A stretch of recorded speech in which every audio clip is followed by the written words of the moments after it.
Baik, ini adalah halaman website PBAKYN Bone. Di sini ada 3 item yang bisa digunakan untuk mendownload tata tertib, melihat jadwal dan melihat tutorial. Di sini ada menu registrasi, grup Telegram dan dashboard. Nah, dashboard ini berisi visualisasi data. Nah, ketika diklik ini maka yang terbuka adalah ini. Ini adalah visualisasi data atau dashboard dari semua data yang masuk di form registrasi PBAK YN Bone 2020. Rangkuman ini rangkuman secara keseluruhan yang menggambarkan tentang 4 fakultas di YN Bone. Nah, ini menunjukkan jumlah peserta di Fakultas Tarbiyah, ini di Ekonomi dan Bisnis Islam, ini Fakultas Syariah, di ini Usluhuddin dan Dakwah. Sementara di sini menunjukkan jumlah ini yang jumlah peserta di PBAK di YN Bone itu berdasarkan jenis kelamin. Yang paling banyak adalah perempuan. Kemudian jumlah peserta secara keseluruhan yaitu 684. Ini akan terus bertambah.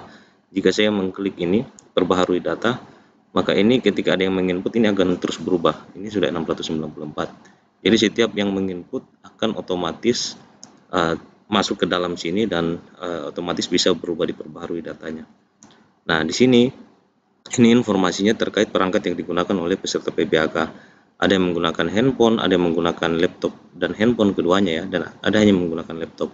Jika dilihat yang paling banyak itu peserta menggunakan perangkat handphone ya, handphone ya, disusul dengan laptop dan handphone. Jadi dari informasi ini kita bisa lihat bahwa sebenarnya untuk mahasiswa peserta PBAK itu mereka sudah siap untuk pembelajaran blended learning ya, khususnya campuran antara luring dan daring, sehingga ini bisa menjadi informasi penting bagi dosen-dosen di YN Bone yang akan melakukan proses perkuliahan pada mahasiswa semester 1 nantinya. Nah, di sini kalau kita perhatikan bahwa sekitar 59,7 atau 60% itu peserta PBAK itu berada dalam kondisi atau tempat yang jaringannya sangat bagus dan stabil. Sedangkan 40%-nya itu kurang bagus. Dan ada sekian persen yaitu sekitar 14% itu ya, ini sekitar berapa? Ini sekitar sekian persen ini yang bahkan tidak punya jaringan yang sangat tidak bagus, bahkan tidak ada jaringan sama sekali di daerahnya. Tetapi ini bagi yang kurang bagus dan bahkan tidak ada sama sekali, mereka kemudian sudah diberikan solusi untuk segera ke kota atau tempat yang jaringannya bagus dan stabil selama proses PBAK berlangsung. Nah, ini informasi tentang literasi digital. Nah, literasi digital ini item-itemnya tentang penggunaan Microsoft Office, aplikasi browser, aplikasi media sosial, email, Google Classroom, Google Meet, Microsoft Teams, dan aplikasi Zoom. Dari informasi ini sebenarnya ini sangat membantu untuk dosen-dosen yang akan mengajar di semester baru nantinya. Bahwa mahasiswa kita itu kita lihat indeks literasi digitalnya terkait misalnya penggunaan Zoom yang biasa banyak dipakai oleh dosen-dosen di Indonesia.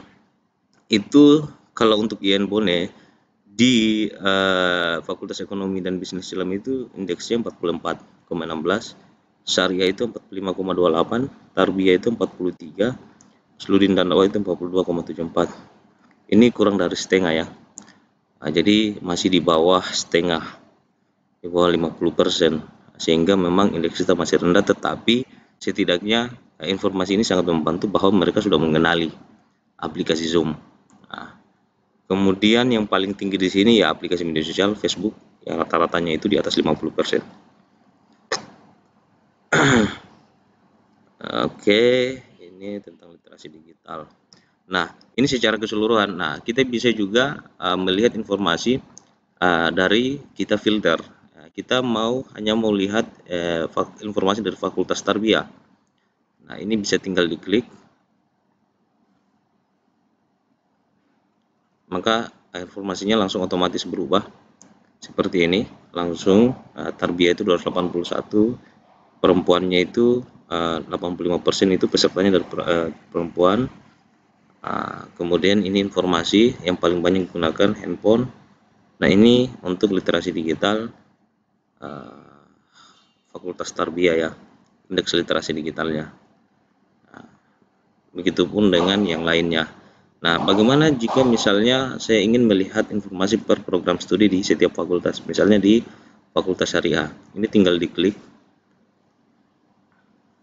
Nah, di sini informasinya untuk Prodi Hukum Tata Negara itu jumlahnya 82 peserta.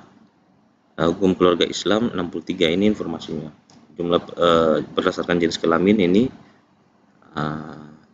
informasi literasi digitalnya. Ya, jadi ini informasi literasi digitalnya sangat bermanfaat untuk dosen-dosen. Ini juga bisa di filter berdasarkan, saya hanya mau lihat hukum tata negara, ini bisa dilakukan, tinggal diklik, maka informasinya langsung fokus di hukum tata negara. Begitupun dengan tarbiyah. Oke, ini kalau saya klik perbarui data, maka ini datanya akan terus berubah jika ada peserta yang baru menginput.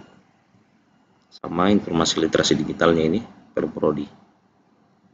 Ya, mungkin itu informasi PBAK Yanbone 2020 untuk sekarang ini.